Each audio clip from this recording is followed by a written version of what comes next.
In this video, I'm gonna show you a very simple opening for white, which is the Reti opening, and it begins with the move knight to f3. You take away this important square from black, so he got to play d5.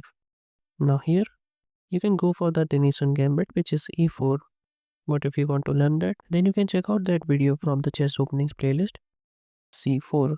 Now here black have the following options: he can take, he can push, he can also play c6 or even e6. The Reti opening is transpositional, that means when he plays e6, you can go for d4 and turn it into a queen's gambit. First let's look at what if he takes this pawn. Now here you will play e3, attacking this pawn, so you can defend like this, or you can also develop the bishop to defend. Both of them are quite bad, but it's played quite a lot. Let's look at b5 first. Now you go for a4. Here if he takes this pawn, then it's bad for black, and these pawns are also weak in the long run. Therefore, he can play a6 or c6. Let's look at a6. Then you can just take. Now he cannot recapture because he will take the rook and you're winning. Therefore, he can go c6. But then you will take, and after he takes. Now here you go for knight to c3. Here, if he goes bishop d7 defending this pawn, then you are going to play knight to e5, hitting this bishop. And no matter what he plays, say knight c6, he will take the bishop and then take this pawn, and it's quite better for white because you'll be able to win this pawn and this pawn as well. But instead of defending this pawn, he can also go for b4.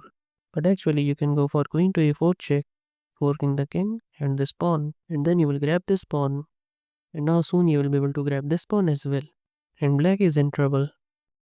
Therefore here, after he takes this pawn, you go e3, he should go for knight to f6.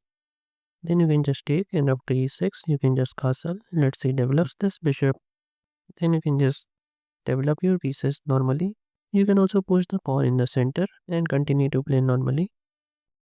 But what if here he plays d4? This is the advanced variation, not taking this pawn. Now against the advanced variation, you should go for g3 to put this bishop on this active diagonal. Let's say he goes knight c6, then you develop the bishop, e5, controlling the center. Then you go for d3, also blocking e4. Let's say he goes knight f6, then you just castle here. He goes bishop e7. Then you can go for a3 and also b4. And you can also go for e3, which is a pawn break, and after he takes, you can take with the pawn to open up this f file. Or you can also take with the bishop and then bring this rook here on this semi-open file and continue to play. Now let's look at e6 and c6. If he goes e6, then you can turn it into a queen's gambit by playing d4. Similarly, if he goes c6, you can again play d4 to turn it into a Slav defense. Or you can go for c takes d5, and after he takes, you can go for d4. He goes knight f6, then knight c3, and after it develops the other knight, you can develop the bishop. He also develops his bishop. Then e3, e6, both sides opening up their bishops. Then you can continue with queen b3, or you can also develop this bishop and play as you wish.